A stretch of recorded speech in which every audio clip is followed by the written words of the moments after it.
Welcome to 805 Focus. I'm Dr. Cinder Sinclair with Nonprofit Connect, and we will be bringing you the latest on your favorite nonprofits. So get ready to be inspired.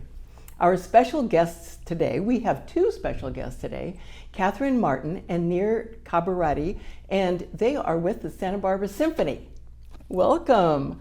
Thank you so much. Oh gosh, I'm so glad you both are here. You know, there's so much going on in the Symphony, and I'd love for you to bring us up to date. Tell us what you're excited about these days. Thanks for having us. You did a lot of wonderful things going on with the Symphony. Do you want to start? Well, just that we're 71 years old, and in a way it feels like we're hitting our stride. So maybe 71 is the new 21. I'm not sure, but we're having a lot of fun. It's an exciting time right now. 71, just hitting your stride. That's a great picture. And that's many years of commitment of philanthropic people who believe in the importance of what we do. We enrich the community with symphonic music. Mm-hmm. We enrich the kids in our town with music. And there's so many people behind it that support it, and we're very grateful. So 71 years of commitment and support of this beautiful cause. And really building every year, so that at 71, here you are, just hitting your stride. Yes. And there'll be more building in the future. And Nir mentioned the word community, and I was thinking that I think every week, if not every day, we ask ourselves, how can we better serve our community? What are the different points of entry? Who are the people in our community, and how do we reach them? We're, as a nonprofit, that is simply why we're here, to serve our community. So it's a wonderful question to ask ourselves every day. That is great. That's what keeps you so focused. Absolutely, yeah. Absolutely. And this community in particular is blessed to have so many offerings in the art. Uh-huh. From museum and from dance and from everything and different organizations. And so we are happy to be part of that, but also to take a leading role in this environment and reach out to other organizations and collaborate with them. So while we are a symphony orchestra, yes, we do a lot of things that are beyond the symphonic world, and that would be something that we do with dance, with the State Ballet, with the theater. We work with ensemble theater, with the different choruses, with the choral society, with the choir of voices.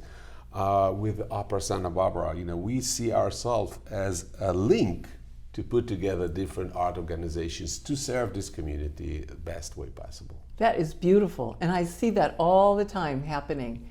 I don't know how you do it. It's just so multifaceted. We do it with the support of the community, yep, and I think with a little bit of bravery and courage, perhaps, but certainly a willingness and an openness and a curiosity to collaborate with others, to learn what other people's strengths are, and to see if by combining we can bring the community something that alone neither one of us would be able to do. That is beautiful. Correct, and we are a small city, even though if you look at the artistic offering, it fits more a larger or a city, just size-wise. And our role in this is how can we maximize the opportunities in a small city? And everyone that looks at the numbers of attendees and things like that said, wow, if you look the per capita, we are much better than most places really around the world. And that's very special to Santa Barbara. So that's a good problem to have for us. Okay, how can we do even better?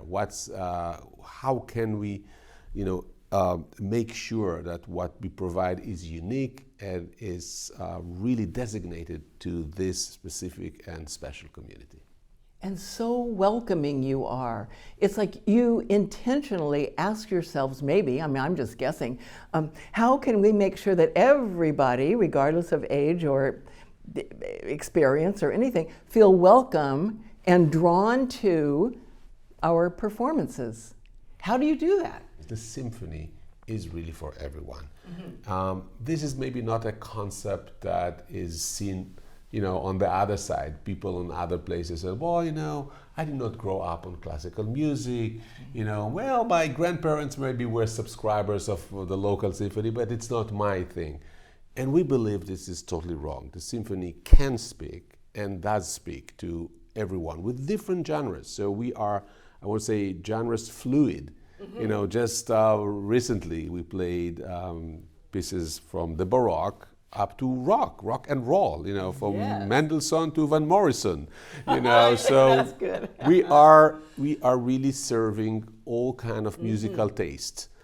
The only condition that has to be that it features a symphony orchestra. And a symphony orchestra is a very clear definition. You have multiple instruments of different family types. You have strings, you have woodwinds, you have brass, you have percussions, harp, etc. So, as long as the music feature acoustic, symphonic orchestra, we are game. And that's really opened the doors for us for all kind of genres, and the community really responds. So Kathryn can say how many first-timer we had. Yes, we've had more first-timers this past season than in the symphony's history. Wow. And those first-timers are a mixture of young people, but also people who are classical music aficionados that had never been to the symphony before. So that's really playing into a lot of the excitement, and they are saying, we had no idea that this resource was here. We had no idea we would have so much fun. Had no idea we recognized some of the melodies in the pieces that we didn't know the names to. Gosh. Now, what do you attribute that to? Well, I think back to that intention of really the way NEAR programs is for the community, and specifically for Santa Barbara. So, how do we measure our success? I measure it by, do people experience moments of awe, joy, connection, belonging? Do they feel welcome, that they are a part of this experience? And this is the people in the audience, but it's also the musicians on stage, and the care in which this organization applies to them. Part of how we do what we do, how we continue to be so versatile and can be a resource to so many organizations in town, is because the Symphony over many years has invested in the artistic product, invested in our musicians. And we take really good care of them. There are volunteers in the community that every concert week open up their homes and house our musicians, so that they don't have to, those that don't live in Santa Barbara don't have to travel back and forth for rehearsals. And these musicians really feel a part of our community. They feel the love. They love performing all of this variety. Just like our audiences enjoy hearing it, the musicians enjoy playing it. These are some of the most sought-after orchestral musicians in our region, NEAR, and they want to work with NEAR. Yeah, well, we are also lucky to be in such a beautiful place and have an incredible musical home. It's like a temple, the Granada. You just come inside and you feel the magic. Now, these musicians that Kathryn correctly said are some of the most sought after in South California. They play with the LA Opera. A lot of our musicians are part of the LA Opera Orchestra. They can do both because we don't operate all year. We play once a month, a week pretty much every month. And so they have time to perform with other orchestras, and that would be the LA Opera, the LA Philharmonic, the LA Chamber Orchestra, etc. They play at the Hollywood Bowl, and some play also far away, and they actually come to Santa Barbara from out of the state. All of them have some roots in the area, but as Kathryn mentioned, some of them took an audition flying in, I don't know, from Michigan or from Milwaukee, got a position, and they advanced their career here in California. Some of them became, teachers at University of Santa Barbara, UCSB, sorry. So, we also provide them this entrance to the Californian scene. And, while we have also some musicians who live in town, just being so close to, the second largest city in the US and the capital of the film industry, the music that is written for films, they are very well inserted in that scene. So we can benefit from that as an organization. And they benefit from the variety that we provide, which adds to their studio performances and other organizations. That's you always talk about our musicians, and really they are some of the most heard musicians in the world, but nobody knows it because they're on the major soundtracks of Star Wars or Indiana Jones. I mean, those are some of our players. Yeah. Oh man. Yeah. We have representatives in pretty much every important soundtrack that comes out over the last decades, Gosh, and people don't know. including the Oscar big celebration they played for the Grammy Awards and all of that. So these are really incredible, versatile, and solid musicians. One of the things I learned, if you want to get a name in the studios, you have to be very reliable. You don't want that they will stop the recording, because you made a mistake. You have to be extremely solid musicians. Yeah. So I'm very lucky music director to have these musicians in front of me. Gee. Now, Kathryn, so I wanted to go back to when you talked about how people open their homes and that sort of thing. It made me think about all the other volunteer kind of opportunities you might have. So let's say somebody wanted to open their home or they wanted to volunteer in another way. What are some ways people can volunteer? Absolutely. We need and honor and cherish our volunteers. So opening up their homes in such a personal way. There's also a group of mostly women, but some men that are part of the Green Room Gang. And every concert week, they bake goodies or bring food backstage for the musicians. And, I laugh a little bit. This is important, and it makes a big difference, especially to have the coffee there. Yeah. So volunteers in the Green Room Gang, and then we have volunteers that help at our receptions and our events. Of course, the Granada has volunteer ushers. And then in the office, there's always a big mailing going out or things that the staff really appreciate help with. Yeah, and so a person could go on your website and find out more about how to be a volunteer. Yes. And if there's any training involved, I'm sure you do that for them. We do, that's right. And we have this music van program. And that is run really mostly by all volunteers, volunteer docents who receive training and then go to every third grade classroom in the county, from Carpinteria to Santa Maria, and teach the children, have the children experience for the first time holding an instrument and playing an instrument. Really? This is quite an impressive operation. Third graders have a chance to hold a trumpet and a flute and a violin and a cello. They have a van loaded with tons of instruments. Now, to see this, mainly ladies, but it's also men, but they change the mouthpiece and sanitize it, so all kids have a chance to blow a horn, and it is fascinating. For most of the kids, this is the first time they actually have an access to a real instrument. And after that, we may get a phone call from a mom or dad and say, well, my daughter or son were so impressed, we would love to see if they can get some lessons and things like that. And that's, if they're really serious, we can integrate them after they study a little bit to our youth ensembles. And that's something that we're very proud of, to give the opportunity for kids to play with other kids in an orchestra setup. So pretty much what the adults, symphony, the professional symphony is doing, putting together music and have 60, 70 people playing together, feel the music, feel the rhythm, feel the harmonies, and communicate, connect through music. We offer that to kids from the age of from elementary school till high school. We have different levels. We have the beginners, the intermediate, and then the youth symphony, which is really mostly for high schoolers. But even if you are, advanced in junior high, you can get in to play. And this is an amazing experience for the kids, not only to learn music, but there are so many things associated with that, like responsibility. You have to, of course, you have to prepare your part.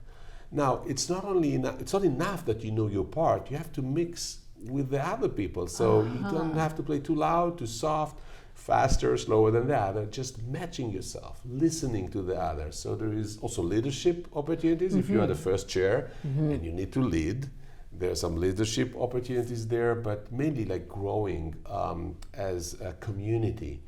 And I also want to say this is probably one of the safest place for kids, high schoolers, and we hear all kind of stories about schools and things like that. This is an incredibly safe environment for kids to share their passion and to make music with others, and we are extremely proud of this. That is wonderful. So let's just say somebody's watching this and they say, I want to have my child enrolled in that. How do they connect? Do they go on the website and figure it out? How do they just call you? What? Both. They can go on the website and read about all of our youth ensembles programs, and then of course we'd be happy to talk to a parent and answer questions. We have a very cool address for our website. I think you would say that. thesymphony.org. That's a very cool address. Very smart. The Symphony, not just any symphony, the Symphony. And you will have a lot of information about our concerts and about our educational programs and all the things we do in the community.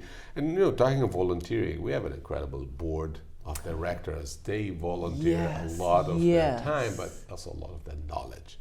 These are people that have done something in their life, big corporations, leadership positions, and just to be. This is an environment where we come with our artistic, interests and artistic issues, and they fly up with 10,000 mile above us with business skills, and so we have really a phenomenal group of supporters that make it happen. This is.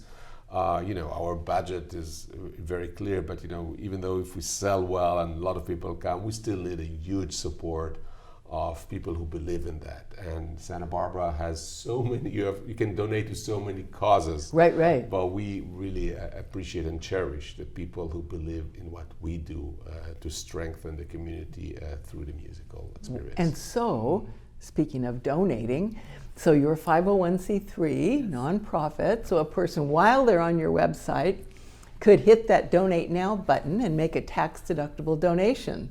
Thank you, Cinder. Absolutely, and we rely on that, and we're so grateful for that kind of support. We have some people that make a donation every year, and then we have a group of people that have made a commitment to support us over 5 years.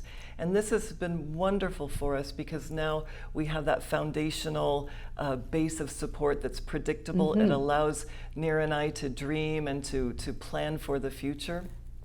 And speaking of the future, I bet you even have a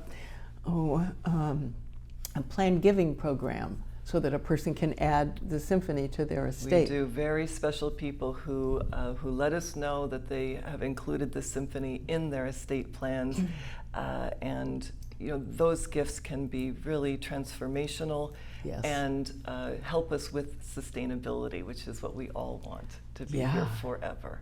71 years. If a person is wondering, gosh, I wonder how long that symphony is going to be around. Should I put them in my estate plan or not? You should. 71 years, absolutely. You have proven yourselves there. And it's also interesting to see the development and the evolution of an orchestra. It started as a fun, semi-professional kind of environment. Over the years, the union came in, and now all of our musicians are professionally union. We work by the standards that is set up by the unions in New York and in Los Angeles. The caliber of the orchestra, of course, evolved with the time. You have every year phenomenal graduates, students who seek for work. We provide that, and if you look at the curriculum of our musicians, they are graduated from the best schools national-wide, but also worldwide. So you will have people who graduate from Juilliard, or from Curtis, and from UCLA, from Vienna, from Berlin, just name it. And it's important for us also to look after the musicians and all these people that support us. It's a better society, it's a better city if you have musicians there and music educators. Recently I went to see the Honor Band concert. That means all this sort of all-star orchestras from elementary school, junior highs, high schools, and there are a lot of musicians. This experience that music is giving to them, we then give it to them on a symphonic base, and we also invite them to be part of our concert. So every kid, and we have about 100 students in our programs, they come to see a symphony performed with some of the most important soloists of today's time. So they have the chance to see some of the best piano players and golly. violinists and harpists and guitar players, etc. And for a child in this community to come to the Granada, setting, and to feel, oh, that's mine, this is my orchestra, I have a chance to see Tchaikovsky concerto with one of the best violinists in the world, is something that will be inspiring Yes. for a long time. Our mission is not to make them musicians, but our interest is to have them develop this appreciation for something that is so important in humanity, the music, the love for music. Oh my goodness, thank you both so much for all of this inspiring work, for blessing our community. Holy cow. You folks are just amazing, and such creativity, flexibility, dedication, focus. We appreciate you a lot, and we are so fortunate to have you. Thanks for sharing your message with us. Thank you, Cinder. Thank you so much. And thanks for joining us on 805 Focus, and we'll see you next time.